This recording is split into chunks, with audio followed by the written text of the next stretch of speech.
I agree that, what made the original Iron Man, the origin story, work so well is that it was plausible. And then we had a bunch of fun doing the second one. And this time I feel like, again, speaking of alternate realities, there's a way that that Tony can interact with the Avengers, because he's already had hints that this Nick Fury guy is clearly stringing him along. And so he's in the dark about it, so it shouldn't be that big a surprise. At the same time, I think it's kind of through Tony's eyes that you have to see and buy into some of these bigger ideas now, I think he's curious, and it's hard for him to ingest what's going on, so he wants to go see it firsthand, but he's still himself. Probably in storytelling, John Campbell mode, he's searching.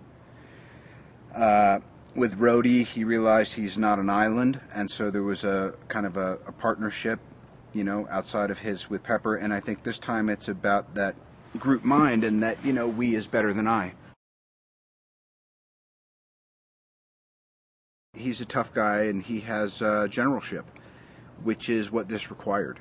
You think of like Joe Johnston on Cap. It was like, I bet that guy really said, look, we're mashing up genres and I'm going to really marshal this thing through.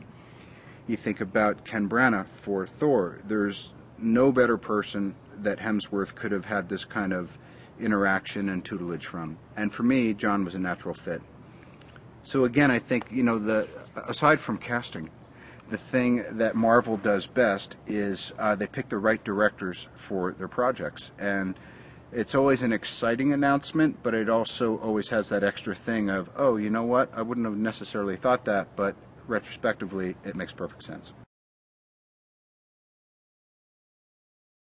I'd always felt that Mark was the guy to play Bruce Banner, because there's something kind of immensely introspective and affable about the guy that makes that curse, or that opportunity, or that karma he has, which is not of his doing, but his responsibility to manage some way. He's just kind of, and he's just a really kind of funny, quirky guy, but he's a straight shooter. And I think that's probably the most important thing, Well, it's no surprise to anyone who works with him just for a couple days that he is a profound technician.